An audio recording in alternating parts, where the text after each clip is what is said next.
Baik. Assalamualaikum warahmatullahi wabarakatuh. Baik, kepada Bapak Ibu guru yang saya hormati, terima kasih pada kesempatan pagi hari ini saya diberi waktu sedikit saja untuk berbagi mengenai budaya positif di sekolah. Bapak Ibu, saya ingin berbagi mengenai budaya positif.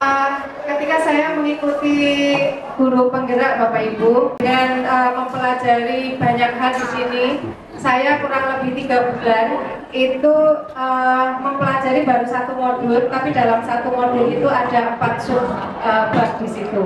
Yang pertama itu yang membuat saya menjadi mindsetnya berubah, yaitu yang pertama itu karena pertama itu kita dihadapkan untuk merefleksikan filosofi pendidikan nasional Ki Hajar Dewantara yang sudah sering kita dengar, yaitu Ingarso Sukulodo ing Madya Mangerso. Menurut Glaser, kontrol tidak tergantung pada orang lain, melainkan pada diri sendiri. Jadi apa yang bisa mengontrol diri sendiri itu ya diri sendiri, tidak dikontrol oleh orang lain. Antara realitasnya antara saya dengan siswa, sudut pandang itu tidak sama, tidak bisa disamakan. Ya, kemudian karena memiliki sudut pandang yang berbeda, kemudian tidak memaksakan kesamaan harus sama antara saya sebagai di belakang aja berarti, di belakang aja berarti. Kemudian saya tidak mengontrol siswa, kemudian tidak memaksakan yang bajunya putih, yang bajunya nggak putih, yang enggak siswa dan itu bisa menciptakan apa sih? Atas bawah putih ya. Kemudian celananya, yang celananya putih, yang enggak bawahannya persis ke depan. Itu pada intinya adalah embryo kedisiplinan. Itu mas-masnya juga ini cewek. Cewek juga itu. Seorang siswa akan melakukan disiplin positif bila dia ayo mas ikut barisan mas berdua mas. Sendiri. Kemudian siswa yang mampu mengontrol dirinya sendiri itu berdasarkan motivasi dari diri sendiri. Jadi dia tidak bisa mengontrol diri kalau dikendalikan dari faktor luar. Intinya itu, ketika anak itu akan disiplin. Nah, kemudian kita sudah tadi di depan ada kontrol diri, ada disiplin, positif, hari ini agendanya adalah motivasi dari dalam diri. Nah itu tuh untuk kemudian nanti kalau udah siap semua kita akan ambil gambarnya. Saya membaca juga referensi petuah dari Sunan Bonang. Beliau ini adalah gurunya Sunan Kalijogo. Di sini ada sandanganmu wasun nganggo banyu kang resik. Jadi di sini selaras dengan apa yang disampaikan tadi. Untuk mencapai tujuan mulia, maka diperlukan yang baik juga. Nah, seperti itu yang dimaksudkan di sini. Nah, kebajikan universal itu apa? Nah, kebajikan universal yang dimaksudkan di sini adalah yang nilai-nilai yang ada pada profil pelajar Pancasila. Seperti itu. Yang sudah kita ketahui, ada beriman dan bertakwa pada Tuhan, berakhlak mulia, gotong royong, mandiri, bernalar kritis dan lain sebagainya. Itu yang ingin kita tuju sebenarnya itu dengan adanya disiplin positif tadi. Nah, di sini tadi bahwa mengontrol diri itu kan tidak bisa dikendalikan oleh orang lain, tapi oleh diri sendiri. Nah, itu motivasinya itu sebenarnya ada 2. Ada yang motivasi dari dalam dan ada motivasi dari luar. Seperti itu, 2 jenis motivasi. Nah, ini motivasi dari diri sendiri, ya. Itu berdasarkan kesadaran di bawah sadar. Ketika dia itu sudah menjadi motivasi dari dalam, maka dia akan dengan sepenuh hati melakukan. Tapi kalau dari luar, contohnya anak apa istilahnya ya, karena tugas, kalau saya tidak mengerjakan maka saya akan dihukum. Nah itu dari luar namanya, motivasi dari luar. Tapi kalau diri sendiri, saya akan melakukan ini itu karena kesadaran diri. Itu ada motivasi itu jenisnya itu. Nah, motivasi dari luar tersebut, kalau misalnya tidak berada di lingkungan yang memberlakukan peraturan itu, di luar dia tidak akan melakukan itu. Contohnya, misalnya anak-anak dioyak-oyak Jumatan di sekolah. Ketika itu yang oyak-oyak bapak ibu guru, ayo le gitu, dia akan melakukan karena dia merasa kalau saya tidak Jumatan maka saya akan mendapat hukuman. Tapi ketika di luar maka dia tidak akan melakukan itu. Maksudnya di sini seperti itu. Kemudian sekarang pertanyaannya, kalau misalnya sudah ada motivasi seperti itu, kalau menurut pandangan bapak ibu, penghargaan atau hadiah, kira-kira kalau menurut bapak ibu itu bagus atau tidak? Misalnya nanti kalau kamu bisa ini tak kasih uang 100.000, nanti tak kasih hadiah ini, itu bagus tidak bapak ibu? Bisa memotivasi atau tidak? Bisa, itu motivasi dari luar dengan iming-iming hadiah. Kalau misalnya hukuman, kalau hukuman misalnya yang terlambat masuk maka diberi hukuman nyapu misalnya seperti itu. Gimana bapak ibu? Kalau seperti itu, anak akan melakukan, tapi karena perintah atau karena aturan, bukan atas diri sendiri. Nah, sekarang kalau misalnya diberi konsekuensi, misalnya Pak Tirno misalnya olahraga, pada saat pelajaran ada anak yang terlambat 10 menit misalnya. Nah, karena itu olahraga, yang lain sudah pemanasan, anak ini datang terlambat. Nah, kalau seperti itu kemudian karena yang lain sudah mulai aktivitas belum pemanasan, maka dia diberi konsekuensi untuk melakukan pemanasan. Nah, itu sesuai dengan apa yang seharusnya dilakukan karena itu adalah pelajaran olahraga. Tapi kalau misalnya pelajaran matematika terlambat kemudian suruh lari lapangan, itu namanya hukuman dan itu dari luar itu sebaiknya tidak dilakukan. Nah, begini Bapak Ibu, jadi karena sudah pelajari itu tadi, hukuman itu tidak perlu dilakukan karena itu motivasinya dari luar ya. Nah, akan lebih baik penghargaan kemudian diberikan konsekuensi seperti itu. Nah, supaya sekarang kalau misalnya nanti tidak diberikan hukuman, anak tidak akan jerah misalnya. Nah, caranya bagaimana? Nah, kita melakukan kegiatan tahap-tahap namanya segitiga restitusi. Segitiga restitusi ini ada 3 tahapan. Yang pertama itu adalah memvalidasi kesalahan. Memvalidasi kesalahan ini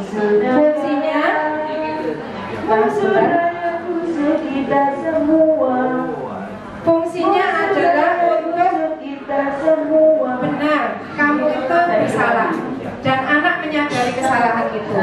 Tapi kalau misalnya anak itu belum menyadari kesalahannya, dia disadarkan dulu bahwa dia merasa bersalah. Kemudian yang tahap berikutnya, anak itu diberi ini apa istilahnya, penguatan. Tidak apa-apa, kamu salah, karena semua orang pasti pernah melakukan salah.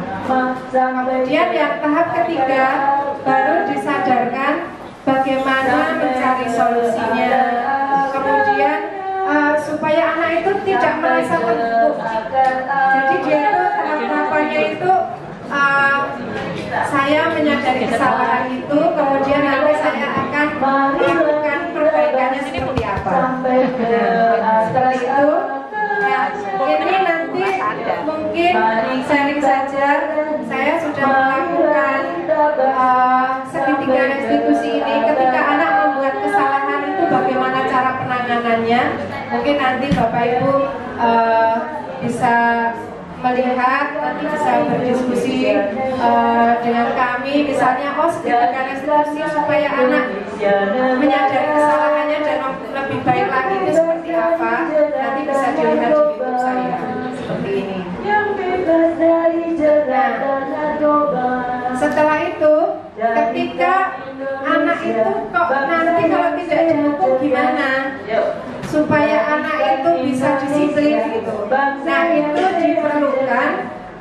membuat kesepakatan. Kesepakatan ini bisa dilakukan dalam setiap mata pelajaran. Kemudian wali kelas itu kesepakatan kelas. Kemudian nanti untuk tahapan berikutnya itu dibuat kesepakatan sekolah. Jadi kalau sudah ada kesepakatan, tidak ada peraturan sekolah yang dibuat sendiri oleh sekolah. Jadi tidak satu pihak. Tapi kalau sudah ada kesepakatan itu dua arah. Jadi sekolah atau guru atau wali kelas itu hanya memilih ini loh yang kita tuju adalah apa namanya kebajikan universal tadi yang kita inginkan. Nanti anak masukannya apa nanti bisa didiskusikan. Nah seperti itu yang diharapkan. Untuk kesepakatan kelas saya sudah pernah sharing mengenai kesepakatan kelas ini. Nanti Bapak Ibu bisa melihat di sini kesepakatan kelas ini itu nanti silahkan sebagainya bahan dilihat saja. Pasti Bapak Ibu punya cara-cara sendiri bagaimana untuk membuat kesepakatan, baik itu dalam mata pelajaran maupun di kelas sebagai wali kelas. Nah, nanti YouTube saya ini alamatnya nanti bisa dilihat. Nah, sekarang Bapak Ibu, kenapa dari awal tadi saya sampaikan disiplin positif, kemudian kenapa tidak boleh dihukum, ya? Kenapa harus konsekuensi? Karena pada dasarnya setiap manusia itu memiliki 5 kebutuhan dasar yang harus dipenuhi.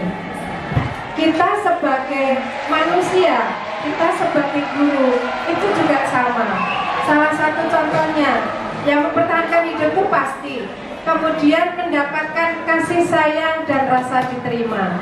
Maksudnya di sini diterima, misalnya ketika kita berada di lingkungan seperti ini, pasti rasa ingin diterima itu pasti. Misalnya kok aku di DWE atau apa itu pasti punya perasaan ketika disendirikan. Makanya dia punya rasa ingin diterima. Kemudian penguasaan itu maksudnya aku ingin mengontrol diri sendiri bahwa saya saat ini harus ngetik, saya harus ngajar, itu punya rasa seperti itu pasti. Kemudian bebas di sini merdeka, bukan kebebasan yang tanpa aturan. Kemudian rasa senang. Kita sebagai guru pun punya seperti itu, maka itu sebisa mungkin kita terapkan kepada siswa. Karena seperti yang sudah di awal tadi, bahwa kita harus memanusiakan manusia. Kita sebagai guru adalah manusia, siswa juga adalah manusia yang mempunyai kebutuhan dasar yang sama. Cuma bagaimana menempatkan diri sebagai siswa, bagaimana sebagai guru. Nah, untuk sebagai siswa itu yang bagian mana diterima di kelasnya, diterima oleh gurunya, seperti itu. Kemudian penguasaan itu juga bagaimana saya mengontrol diri seperti apa, kemudian bagaimana bisa berpendapat, kemudian senang ketika ada proses pembelajaran, seperti itu. Itu kebutuhan dasar manusia, baik orang dewasa maupun siswa itu sama saja. Nah, maka ini adalah refleksi saya. Setelah saya 3 bulan mengikuti proses guru penggerak, ini adalah refleksi saya. Maka saya sebagai seorang guru menghargai hak hidup pada semua siswa. Kemudian mencintai siswa tanpa membedakan latar belakang sosial, budaya, dan lain sebagainya. Kemudian memberikan kepercayaan kepada semua siswa untuk dapat memimpin mereka sendiri tanpa dikontrol oleh guru. Kemudian memberikan kemerdekaan kepada semua siswa di dalam proses pembelajaran. Tentunya kemerdekaan ini bukan bebas yang sebebas-bebasnya, tapi ini dalam bimbingan guru. Kemudian memberikan rasa senang pada saat mengikuti pembelajaran, itu sudah pasti dan harus dilakukan. Nah, itu Bapak Ibu sekelumit sharing saya mengenai guru penggerak itu sebenarnya bukan motivasi mungkin yang didengar-dengar selama ini kalau guru penggerak nanti akan jadi pengawas, akan jadi kepala sekolah. Motivasinya bukan itu Bapak Ibu guru, tapi motivasinya ketika kita sudah terjun ke sana banyak sekali ilmu yang didapatkan. Tentunya itu tadi, kita sebagai guru harus bisa memanusiakan manusia kepada siswa kita. Jadi kita ngewongke ojo dumen ketika kita sebagai guru merasa bahwa apa istilahnya, aku sinau luwih dhisik, aku maca luwih dhisik. Apalagi sekarang itu zaman teknologi ya, kita bisa saja ilmunya sampai ke B, belum tentu anak itu baru A, bisa jadi murid itu ilmunya sudah sampai D atau E, seperti itu. Jadi maka di sini sebagai guru itu adalah memberikan pemerdekaan. Pemerdekaan di sini adalah memberikan kebebasan tapi dibimbing oleh guru, tidak mendoktrin siswa dengan apa yang kita inginkan. Karena kita sebagai guru itu tidak mencetak siswa seperti yang kita inginkan, tapi melahirkan, memunculkan siswa-siswa yang bertalenta. Maka sebagai guru itu harus menjadi seorang manajer. Seorang manajer itu yang seperti apa? Manajer itu mendapatkan masukan dari siswa, kemudian bagaimana membimbing siswa, seperti itu. Sehingga nanti suasana kelas itu akan kondusif dan anak akan menyadari bahwa apa yang saya lakukan memang sudah menjadi kebutuhan saya, bukan karena peraturan, bukan karena tugas, seperti itu. Jadi kesimpulannya apa yang saya sampaikan mengenai budaya positif tadi itu adalah perlakuan kita sebagai guru untuk mendisiplinkan siswa, tapi motivasinya dari diri sendiri, bukan karena motivasi dari orang lain, apalagi hanya mengerjakan tugas dari guru.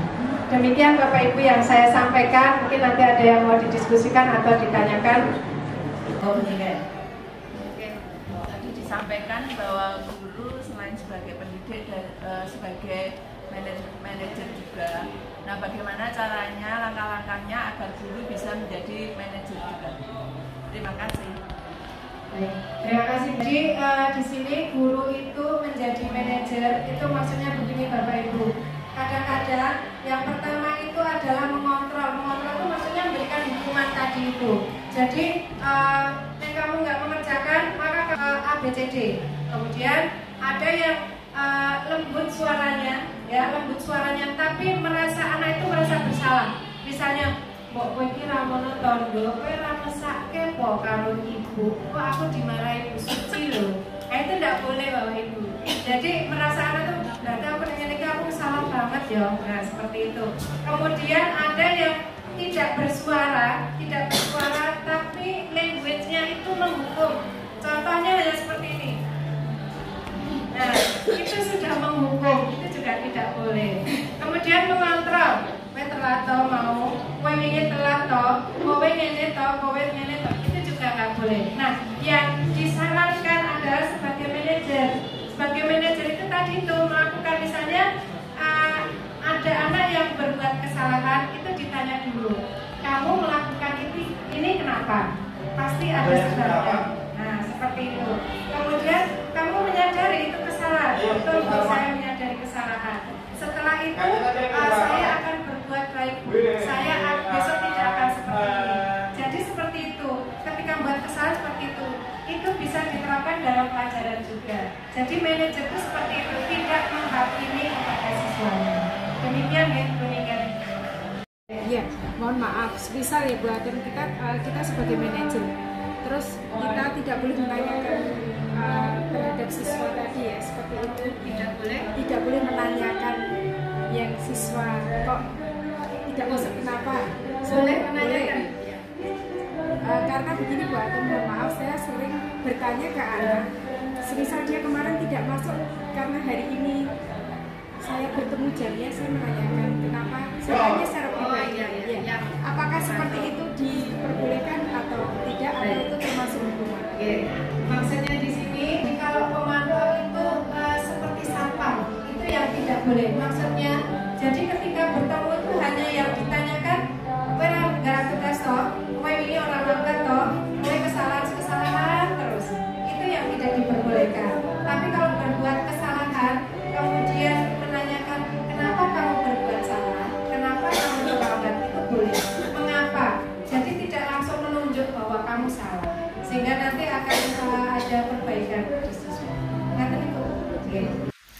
Wassalamualaikum warahmatullahi wabarakatuh. Salam sehat dan bahagia.